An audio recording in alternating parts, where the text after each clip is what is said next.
What is going on, Wolfpack Nation? Welcome to an exciting episode here as we are counting down, baby, to the final days heading up to the 2023 NC State football season. And we're going to bring in here one of my all-time favorites, and Andre Brown, former NC State running back here. Andre, first of all, thank you so much for joining us. It's a pleasure speaking with you, and thank you so much for coming on the show. No problem. Thanks for having me. Absolutely. So kind of get into it first, what's going on? Just kind of give us an update. What is the life of Andre Brown in these days? Oh man. It's good. It's good. Yeah. Currently working for a software company, a startup called Green Matter out of DC. Nice. So I'm dealing with, it's a small company, but only 6 people. And we're most of our contracts are in the government side of the house. So I'm dealing with some 3 acronym names, letters, and stuff like that. So, that's where I work. Yeah. Okay. So that's what I'm doing. And then on the side, I'm coaching my son's Pop Warner football team. So we're still in the Raleigh area, still in Cary and I'm around. Yeah. Are you head coach, running backs coach? I'm the offensive coordinator, assistant. Right. Because it's my assistant. First. Yeah, the assistant. Because it's my first year coaching. My son, son was I was sitting there and I couldn't help but last year because it was our first year playing tackle football, and he just hears me talking and be like, why are you using that way? Play schemes and running schemes. Even when I'm at the state games, I'm like, oh, this guy's open this. He's like, Dad, you should just coach. Just coach. You're sitting here telling us what we should do and this, that, and the third. You should just coach. So this is my first year. Definitely. I can talk to him a certain type of way, but I have other kids that I'm talking to, and he's just he coaches me after practice. He was like, this was good. Why won't you just say it and stop being so nice? So I'm like, yeah, okay. I get frustrated and I'm sitting there and I gotta scream and I'm like, oh, these are not my kids. I was like, but yeah, that's how I grew up playing football. So. Well, and it's funny, literally, maybe not even a half mile down the road here. Last year, I was coming back from having dinner with my wife, and there was a baseball field, and in the outfield, they had a Pop Warner League games going on, and so I was like, oh, I'll just check it out, see what's going on, and man, the parents were brutal, man. Just there was 800 coaches on the sidelines, man. I was like, this is See, because I'm just competitive as anybody else, and I'm like, but even that, I'm sitting there going, man, all right, if my kids get into football or whatever, I'm really gonna do the best I can, try and not be one of those because it's not a good look. It's not fun. But I'm also here saying too, and I'm like, hey, listen. I'm getting my kids, in contact sports. I'm getting them in football, man. To get them going. You know what I mean? Hey. But so does your son play running back or is he? We moved him running back. Let's go. He's more naturally a defensive guy because he comes to me. He was like last year. He was like, I just like hitting people. And I'm like, oh, okay. Let's go. I'm like, okay. You sound like you got some build-up aggression, buddy. Is anything okay? You want to talk? He's like, no, I just like hitting them. I'm like, okay, all right. Let's work with that. So that's cool. He's good. But running back and safety and DB. So that's where I see him naturally playing. Is a DB. Yeah, he's a good cover. So tell me, just that way we can go and create the 24/7 page. So class of 2035? No, 2029. 29? Okay. Yeah. So okay, cool. He'll be there. He'll be when's he committing? He's committing. I think we're going to get a scholarship offer probably. There we go. Let's go. There we go. Let's go. I love it. Yeah. But hey, I'm down for it. And just for our viewers too, I tried to do a little bit of research, but I couldn't find it. Kind of give me an overview in terms of, are you married? How long and then how many kids you have? If you wouldn't mind, just kind of for our followers, just getting a little bit overview of your family, man. Yeah. I'm married. I do have one son, Sebastian. Okay. We're in our Raleigh area, and that's about it. Sweet. All right, cool. Soon to be married one day. You know what I'm talking about. So all right. We ain't gonna get into all that. All right. Now let's talk a little bit of the coming up with Andre Brown. So starting off originally from Baltimore, Maryland, correct? Right. Correct. So when did you end up at J.H. Rose here in the North Carolina area, and just how did you kind of grow up finding your love of football? Oh, so started in Baltimore. Family's from Baltimore. Moved down to. It actually happened because my cousin, he went to ECU at the time, and I was in town. I used to stay with him over the summer, and they had training camp and this, that, and the third. So before he got injured, he had like a heat stroke, so he stopped playing football, and then. My summers was down here going to ECU camp, and at one of the camps, Greg Thomas was, who was the head coach at J.H. Rose, saw me. He was like, "Hey, North Carolina football is way better than Baltimore football," and my cousin was just like, "Yes."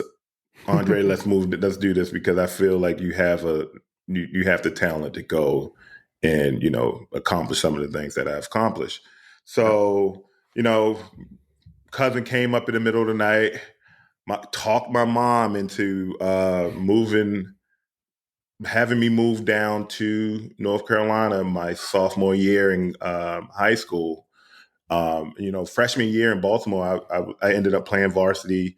I was a fullback at that time, and then I was wanting to be a wide receiver. So that transaction, I was like, okay, so I'm gonna reinvent myself and come down to Greenville. And I was playing wide receiver at that ECU football camp, and he was like, "Nah." Coach Thomas was like, "I will have you at running back." Me and my cousin came. We transferred down to J.H. Rose. I was still fighting to be a wide receiver. And he's like, "Do you want the ball?" So, Andre, we have nobody to throw you the ball. Do you want the ball maybe 3 times a game? Or I can give you the ball 30 to 40 times a game. Basic math tells you. Yeah. So I was like, yeah, let's go to running back. And, freshman year, didn't play the first 2 games. And then I had that breakout game in my 3rd game of my sophomore year. And that's when everything started falling into place. Yeah, no kidding. All the offers. Duke was my first scholarship offer coming in after my sophomore year into my junior year. Then all the North Carolina schools started to fall in. Chuck and what was my guy's name? I forgot who recruited me. Diaz, Manny Diaz. Manny Diaz was in Greenville all the time. Yeah. And then from there, the rest is went in state championship. And I called Greenville second home besides Raleigh. Yeah. So kind of give it to me here. I mean, in terms of, obviously like this 24/7 page I looked at here is obviously not completely up to date because you're listed as a borderline top 100 recruit nationally, number 10 running back recruit in the country, but it only has here 3 offers between Virginia, UNC, and NC State. So were those maybe those 3 on here because those were the finalists, or they were the finalists? Okay, I think those were the finalists because. You remember the show Countdown? I don't know. How old are you guys? I don't know. I'm old. I'm older. I'm the oldest one here. Okay, so remember the show Countdown to Signing Day? Yeah. It was that. It was like based in Atlanta, Georgia. This and the third. So, they was like, just give me the 3 top schools that I wanted to go to, and I committed on Countdown to Signing Day to State. I don't know why that they didn't have all those offers. UVA, Auburn, Miami, Florida State, Nebraska, West Virginia. Wow. I remember Tommy Frazier came down to, if y'all remember him. Oh, Tommy Frazier quarterback from Nebraska. Yeah, Tommy Frazier came and sat down there. What else? It was East Coast. A lot of them. I didn't get Georgia. I didn't get Georgia. Georgia didn't know. South Carolina, Georgia Tech, but mostly all the ACC schools. Was there a dream school of that bunch that if they offered? When I was, Florida State. You can see how I pivot. I had Chuck at that time, so makes sense. He was still like, that's how he got me. He's like, why go down there when you can stay here? I'm from Florida State, this, that, and the third. I can get you to where you want to be, this, and the third. I had, I think my sophomore year, junior year, I had FSU bound on my cleats. Wow. Yes, that's how it was going to go. But Chuck came down there and was like, you don't need to go down there. We got you right here. So and Greg, I'll let you. I want to bring you in here after this question here. But this a question from a fan here, for a follower here, Cam, asking, during your recruiting process, what drew you to State over the other programs that offered? Besides just the convincing of Chuck Amato saying, why go to Florida when you could just stay here? Is there anything else you would add to it? Whether it's the campus, the program itself, what other things would you say drew you to the program? It was definitely the atmosphere. Going to that first game, I think my first game was when they were playing. Ohio State came here. Ooh, nice. Yeah, Ohio State came. And to be honest, I wanted to be an engineer. And my whole recruiting process, the engineering school was ranked like number 2 in the nation or something like that at the time. I don't know where it stands now. It's still up there. It's a high engineering Very program. High. Yeah. And that was it, because my mom was like, well, we need to do this education thing. I'm like, yeah, Mom, whatever. But football. Yeah, that's exactly what it was. And it was the atmosphere. The Murphy Center was just built. The College Inn on Western, they was like, they was full blown apartments. They weren't like dorms at like the U House that they was like at other colleges that we was at. But definitely being an engineer and Chuck Amato in the atmosphere, walking in the Murphy Center was like, all right, this is where it just felt comfortable. That's awesome. Love it. Yeah. Yep. So, kind of talk to me in terms of a little bit, before we kind of move on from the J.H. Rose thing, I wanted to kind of bring up about how, another famous NC State player that came from J.H. Rose, at least I could think of, there's probably others, but the only first one I could think of is Katavius Street, former borderline 4 or 5 star defensive end, committed to, Doran's first class in Pac 13. Right. And were you in, like, did you ever talk to Street, or I never talked to Street. That was okay. That was my, because I was still playing when you're still in the league at that point. I was still. I was. This I regret saying this, but I was just so like involved in the NFL. I was just like on a different page. Makes sense. I have talked to Allen, the current running back over there. I talked to him, especially throughout his recruiting process. Nice. When it was like COVID years, I guess, when we were recruiting him. Sounds pretty close to it, yeah. Yeah, just talking to him. I feel like he's going to have a big year, nice. Especially with him, his speed and his trusting to the offense. I know it's a new offense, so I still feel that he's going to be. He's just too fast. Yeah. He's too fast. You got to put that on the field and let him fly. But yeah, Street didn't talk too much, but I did talk to Allen a lot, and because he's kind of same path of what we're doing that I came from. James Rose, running back, to center third. Merce, who played with me, that's over there at State, like reached out to me like, "Hey man, I need you to talk to this kid, this, that, and third." And I was like, "Yeah, sure, no problem." So yeah, that's perfect. Out of those two, that's who I was talking to the most. Let's go. Awesome. Before we continue, I want to take a quick second to tell you about our sponsor, Flatlands Jessup Insurance Group, that has your whole world covered, with agents in 5 offices throughout Eastern North Carolina to help you decide how much coverage you need. Offering policies for home and auto, recreational vehicles, commercial, crop, health, life, and employee benefits. They are able to combine options to find a comprehensive solution that works for you. Flatlands Jessup protects the things you love so you can spend less time worrying and more time enjoying them. Find them on Facebook and Instagram at Flatlands Jessup. You can also visit their webpage at www.flatlandsjessup.com. So please make sure to go and check them out. All right. So let's kind of talk a little bit here now about your time at State. Obviously, I think to this day, like it's funny. We did like a breakdown of the 2006 season, 2008 season, yep. Andre. So yes, your senior year, yep. And one of the things that Greg and I were talking about on that episode was like, I think that if you didn't get caught up in that coaching change between Amato and O'Brien, that I think your whole career at State would have been even better than what it was. Because I think that.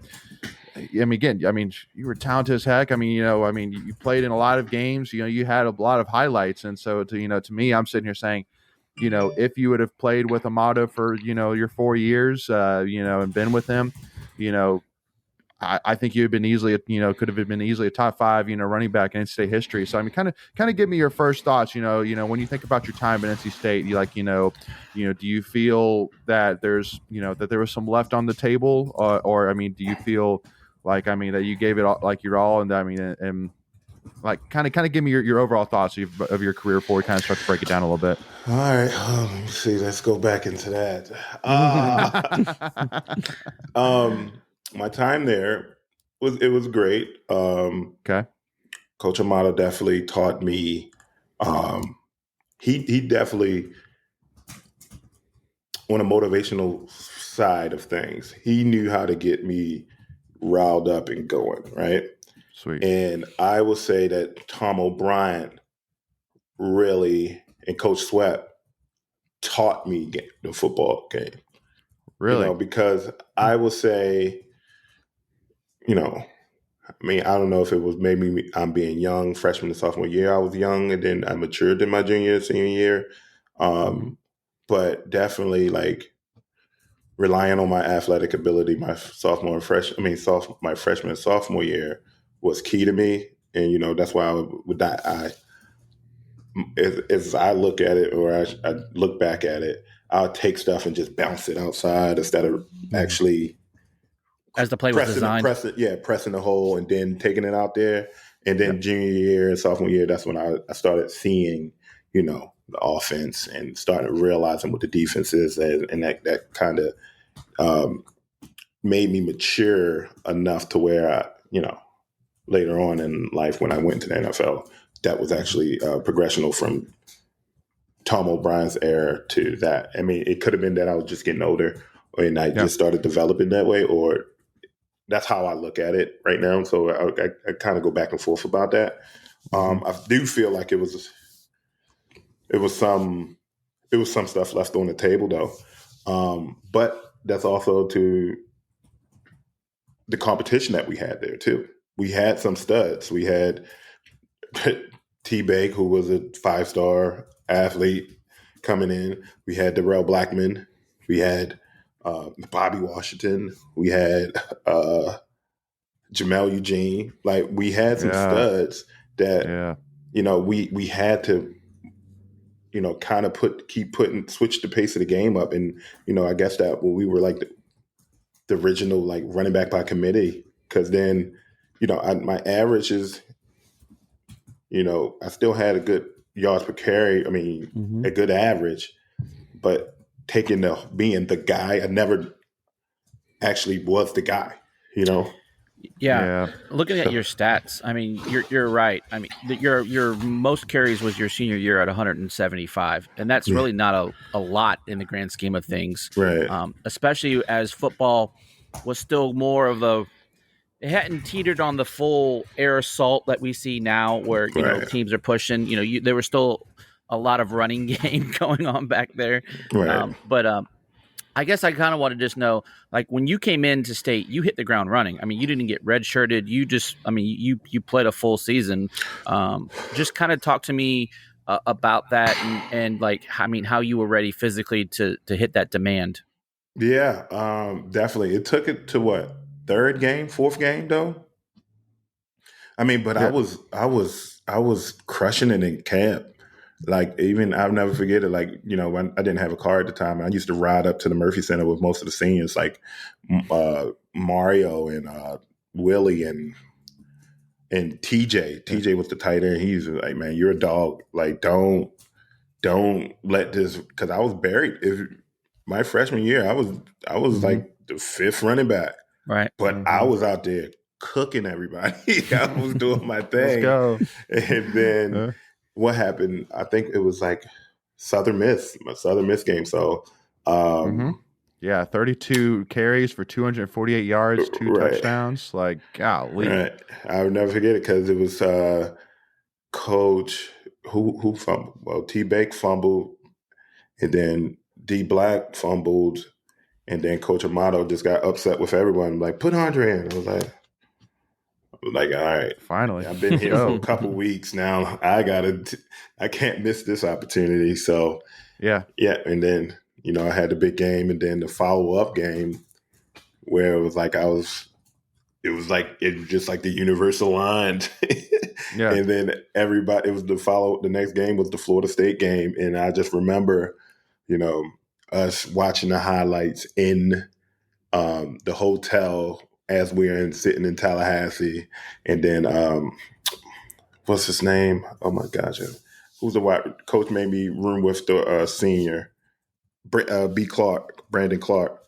And he was like, yo, are you ready? I was like, it's Florida State. It's prime time. Everybody's about to see me do this. And he's like, don't let up off the gas. And then that's right. Like second carry, third carry, 60 yards to the crib. And I was like, I'm supposed to be here. That was my moment in football where I was like, oh, I'm actually good. I'm decent. It wasn't the Southern Miss game with the 200 yards. It was that game, that carry, and just watching that game. I'm just remembering like Smoke is the equipment manager. Know him. Former student equipment manager. So Smoke is the boy. Yeah. Smoke coming to me on the side. All right, Brown, let's go. You already set the tempo. Let's go. Let's shock the world. I'm like, yes, sir. I'm like, this is it. I'm like, I like this, and I like this, and then had a good game that thing, and the rest was history. For you, it's probably because the whole Florida State, mystique that's where you wanted to go. It was, time and place, right? Yeah. Southern Miss is nice, but it's not Florida State, right? Yeah. It's not the tomahawk chop on it, like you said, a Saturday night. It's something about it, and that I could see where that would be my moment to be like, all right, yeah, I could do this. Yeah. I can do this for sure. Yeah, I never forget it. That's good times. So kind of talk to me real quick here, because I know we want to kind of wrap up part one. We'll continue this conversation part two here, but kind of talk to me about, I'm curious because I haven't talked to some, player, during that transition time. When did you start to get the sense, because I'm sure that, that there was people talking to you being like, if state doesn't improve, Motto's gonna be gone. Like, was that ever, like really coming across your head of like, when did it really start to come across like, Motto actually might be fired if you don't bump it? That was the craziest moment. It was, they set us down, right? And then this was, it was a group of people that set some of the seniors down that just sat up there. Chuck was there, and then like it was a handful of people. I remember what was his name? Lee Flower. Yep, AD. Mm-hmm. AD was there, the center there, and then they was like, we have to win these games or something like that of that nature in order to keep Chuck to center third. At that moment, I was like, I'm 19 years old. That's a lot of pressure. Yeah. I'm just out here trying to play football and win football, and that's what happened. So that then that rumbling started happening because we went on a losing streak that sophomore year, right? Yeah, we didn't go to a bowl. 7 losses in a row. Yep. Mm-hmm. And then I think someone I remember was ringing like if we don't beat, did we lose to Carolina that year? At UNC, you lost, and then you lost at home to ECU to end up the season. Oh, that's not going to end well. Yeah, that's not going to end well. So that's what it was, the ECU game, because they came and they got us, and they was like, yeah, we got to. That was the whole week of we have to finish the season. We got to win Carolina, like the state championship. That's when that whole thing started coming on, the state championship, like beat all the schools in the state championship. I was like, that year, that's when that was a thing, and that came the following year, and then now it's a thing. Yeah. But yeah, they sat down and they said, hey, y'all got to win these games, and we didn't. And then all of a sudden, we was in for a new coaching change. And I remember it would be like, I remember Norm Chow was on the list. The strong candidates was trying to get Norm Chow to come. He wasn't leaving SC at the time. No. Why would you leave SC at that time? Who was the triple option guy? One from Georgia Tech? Yeah. Johnson. Paul Johnson? Paul Johnson. Yep. Yeah. Johnson. Yep. And I was like, I'm not a fan of that. Triple option. We would get like 80 carries a game between three backs. That'd be true. You've been at your all-time fitness level, right? Yeah. What about Bill Cowher? Was there ever any like Bill Cowher was like they was trying to get Bill Cowher. Yeah, he ain't coming out of the league. He ain't coming out of retirement to come. Yeah. Because was he still in Pittsburgh? He was retired. No, he was retired. He had just retired. Yeah, they were saying like he has a house here, just that. I was like, yeah, let's do Bill Cowher. Nope. And then Boston College, Tom O'Brien came out of nowhere, and that was it. I was like, okay. Never at that time, never thought about transferring. That wasn't even in my head. That's awesome. That's not today's world. Yeah, see that, and that's the crazy thing. Today's world, and we'll talk about that in part 2. Wow, Sure. I can't wait to get into this. The kids these days. Look, I sound like an old guy saying this now. Like the kids don't know how nice they have it these days. And Andre, you're 36, right? Right. Yeah. So I mean, you're only 15 years removed from that. Like, it's not like a generation. It's not 40 years ago. It's 15 years. Yeah. No, absolutely. But where they came, I mean, just the amount of stuff they can receive and stuff like that. They're spoiled. I was like, oh my gosh. But to sum that back up to about the coaching stuff, it was just, they ran it by us.